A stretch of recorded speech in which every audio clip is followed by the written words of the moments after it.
Hi, I'm Mike Gant, and this is episode 14 of Bible Studies. I've been going through the book of Acts, and we're going to pick it up where we left off last time. And let's see, that would be episode 13. And this is terrific. This is the day of Pentecost. Peter is standing up. He's preaching before thousands of people. And most of them, or many of them, have assembled there. Well, most of them probably have assembled there for the day of Pentecost, the Feast of Weeks, which comes 50 days after the Feast of First Fruits. And this was a feast at which the adult males were supposed to attend once a year. And so there are Jews here from all over the world. They speak a variety of different languages. We've talked about the miracle. I won't go back over that again with the Holy Spirit, the tongues of fire, and the speaking different languages that could be understood. And Peter explains it by quoting to them from the book of the prophet Joel.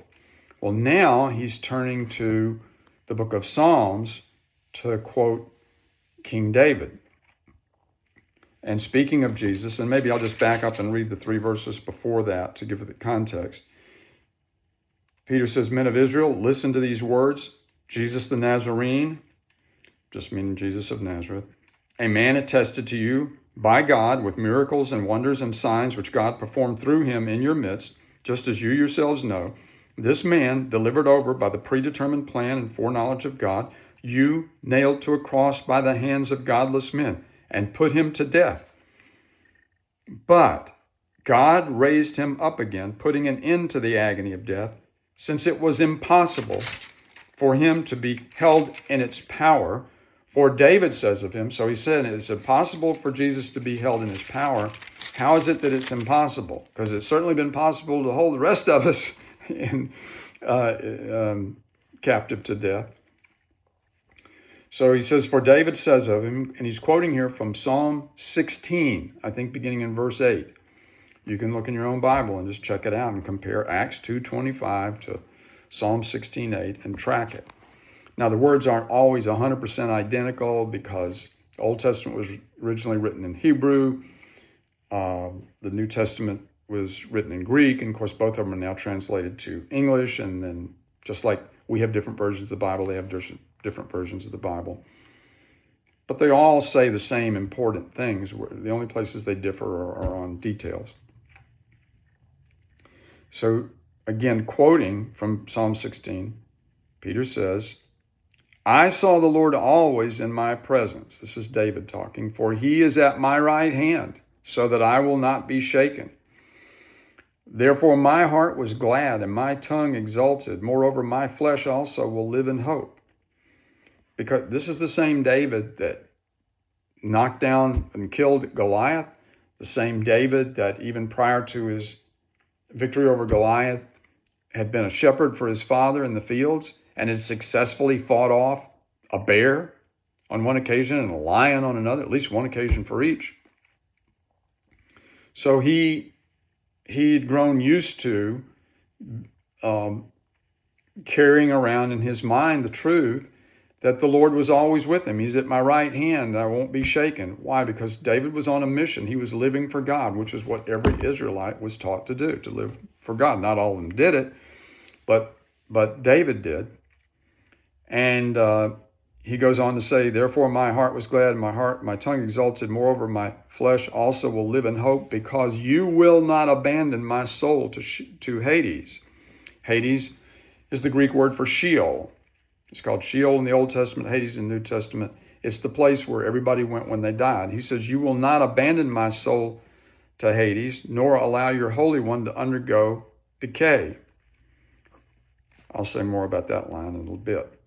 He says, "You have made known to me the ways of life. You will make me full of gladness with your presence." So this portion that Peter has chosen starts off with the presence of the Lord and ends with the presence of the Lord. He starts off, "I saw the Lord always in my presence." He ends up, "You will make me full of gladness with your presence." So it's one thing to know that the Lord is present. It's another thing for that to make you happy, make you joyful. But that's the way David was. He rejoiced in that truth. That's great. You're here? That's great. A lot of people, you say, "The Lord be with you," and they're like, "Yeah, Well, what are you saying that for? Don't just say that at church or something. You don't have to say this here at my soiree. But the godly, the humble, they hear that God's around and it's rejoicing time. Why? Because he's good and he's powerful. Not much good being good if you're not powerful, if you're impotent, if you're powerless. So now Peter goes back into his own voice. He says, brethren, I may confidently say to you regarding the patriarch David that he both died and was buried, and his tomb is with us to this day. And so, because he was a prophet and knew that God had sworn to him with an oath to seat one of his descendants on his throne, and Peter is here quoting the Old Testament as well. I forget exactly which verse it is, and this particular Bible doesn't give me the citation.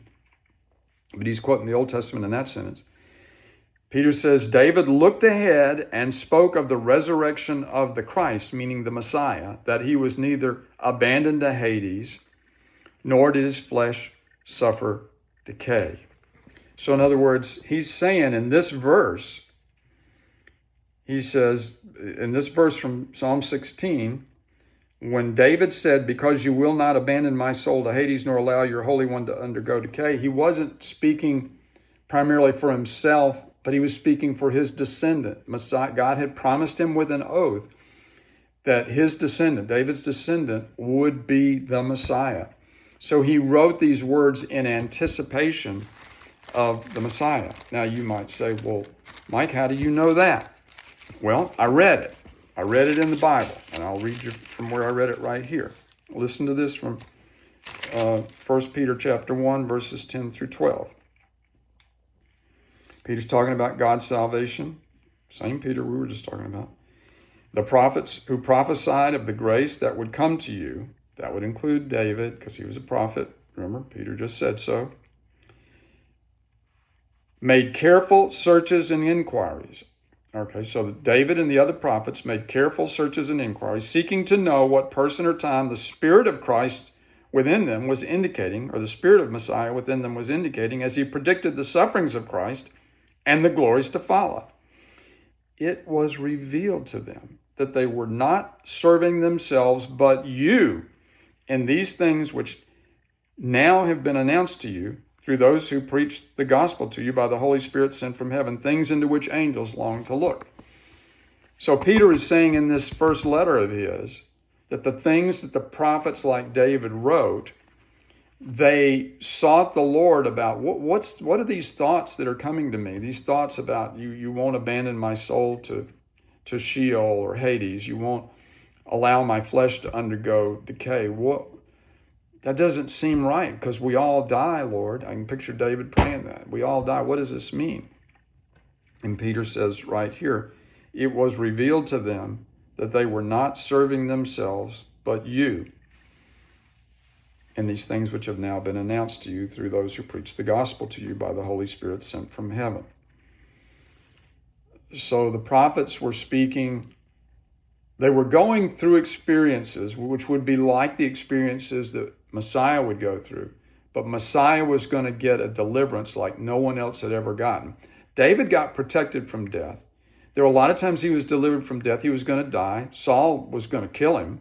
Saul was very close on multiple occasions.